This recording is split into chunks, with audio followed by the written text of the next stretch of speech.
A very interesting thing happened at Novara Media this week, and it all was sparked off by the fact that somebody called Joe Bird, who's Jewish, has just been elected to be the Green candidate in the local area where she's been voted in as a very popular councillor in the Green Party. She's now going to be standing for Parliament. Now, why would you think that would cause such a kerfuffle? Well, it's because she was actually expelled from the Labour Party. Now, what a lot of people are saying is that she was expelled from the Labour Party because of anti-Semitism. Of course, that's not true. She was expelled because she attended a meeting of Labour Against the Witch Hunt, who were fighting, yes, you're right, the witch hunt. Now, if you want to know any more about Joe Bird's story, I suggest you just Google it. It's all there. It's an outrage, but it's no more outrageous than the story of what happened to many others in the same situation.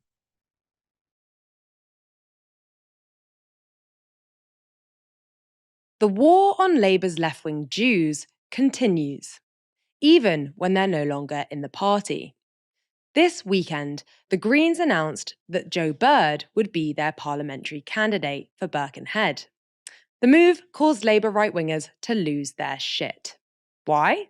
Because Bird is the one kind of person they hate most of all, a Jewish socialist.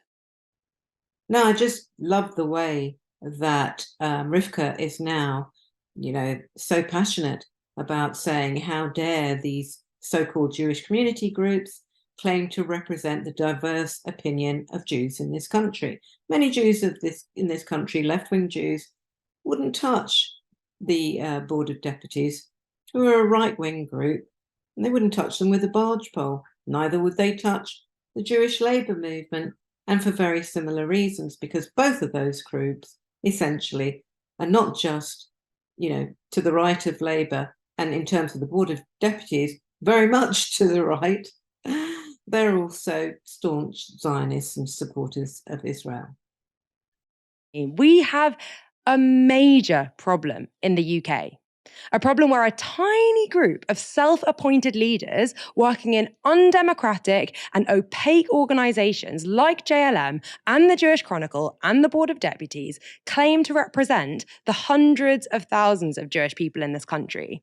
These people then claim to have magically divined the will of the Jewish people and whisper it into the ear of politicians, when in reality, these people represent a very narrow set of political beliefs that are in no way universal to British Jews. I mean, the very suggestion that British Jews share a political outlook is, quite frankly, anti-Semitic. So it seems the penny has kind of dropped. Suddenly, Novara Media are calling this a witch hunt.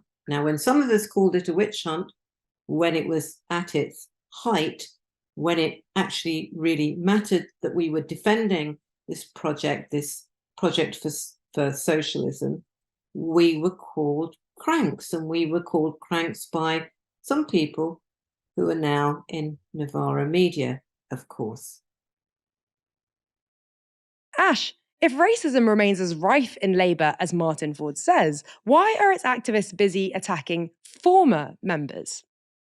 The answer to that is very simple. The Labour Party does not and has never given a shit about racism. The anti-Semitism crisis was not because people cared about racism too much and they wanted to do everything that they could to stamp it out of the party. The anti-Semitism crisis was not even because people cared so much about anti-Semitism that they wanted to stamp it out of the party. Because if you applied the same logic that had been used to expel or to smear the reputations of various left-wing members to other members of the Labour Party, well, you probably wouldn't have a shadow chancellor of the Exchequer because, what's that? That's Rachel Reeves, standing Nancy Astor, a noted fascist and dyed-in-the-wool anti-Semite. But of course, those standards of guilt by association are never applied to the Labour right because fundamentally it's not about having a uniform standard of tackling racism. It was about having a morally legitimate cover for marginalising and drumming out the left from political life. And so that's why you've got JLM, who are about the Labour movement, applying the same rule book now that Joe Bird has been selected as a prospective parliamentary candidate for the Green Party.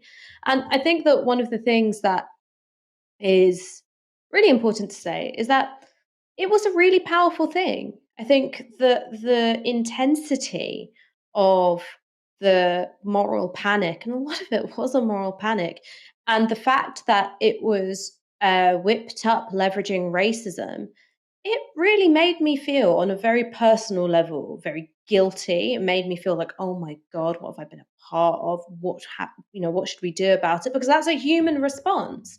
It's a human response to, I think, feel that any accusation of racism deserves to be taken seriously.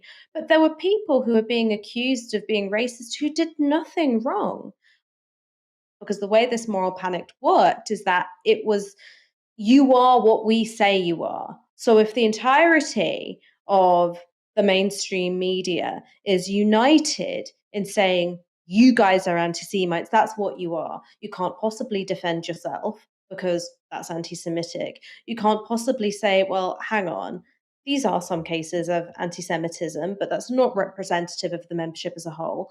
You can't say that because that's minimizing the scale of the problem. And you also can't point out the very obvious thing, which is that a really serious issue like racism was being weaponized for political and factional gain because, hey, that's also anti-Semitism. So you create a perfect locked box of a moral panic. There's absolutely no way to engage it and to criticize it without becoming suspected within it.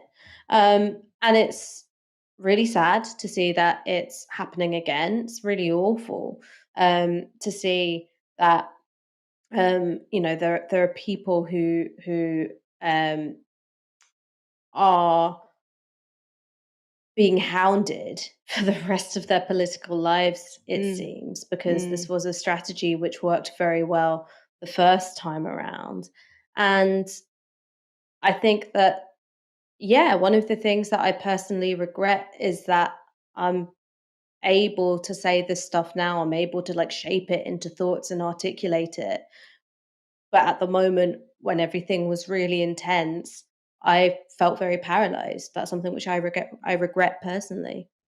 I suppose the lesson to learn in all of this is it's very easy, isn't it, to kind of defend comrades when it's easy, when you're not going to lose much by it, when you're feeling pretty kind of strong yourself. When it's hard is when we're in a real battle. But it's at that point that it's important you do it. Now, why does it matter then that they're saying sorry now? And, does it matter that they say sorry? Not so much sorry. I mean, who cares if they say sorry? But they admit they were wrong. Well, it matters because until that happens, until it's acknowledged that actually this tool was used to actually destroy the left, there's no way the left can properly go forward. Because as soon as a left-wing candidate is put forward, as we have seen with Joe, doesn't matter which party they're in, they will pull out the witch hunt card. That's what they'll do. They will weaponize it again. So what am I asking for? I suppose what I'm asking for is people like Sarkar should say, I should never have called people cranks, people on the left cranks. That was an unfortunate term to use. I think what I want to hear them say is, we're actually going to spend some time thinking about what happened in that period and perhaps where we got it wrong so that we don't make those mistakes again. Because the importance of solidarity is not just when you feel like it. It's when it's really hard. That's where the fight is. That's when the fight is really important. But I also want to hold out a hand of friendship and solidarity and comradeship to Novara Media and say, we need to build again. We need all to be rebuilding the left, whatever our differences are. And I actually don't think our differences are that much, except on this question. This is the question that is separating the left. So thank you, Novara Media. Thank you, Ash. Thank you, Rivkah. I mean, Aaron, I presume, knew it was going on. And though he, like I said, took his part and was complicit in the witch hunt, I'm sure he now is seeing things differently. It's time to go forward from this, do more, and in the future, do better.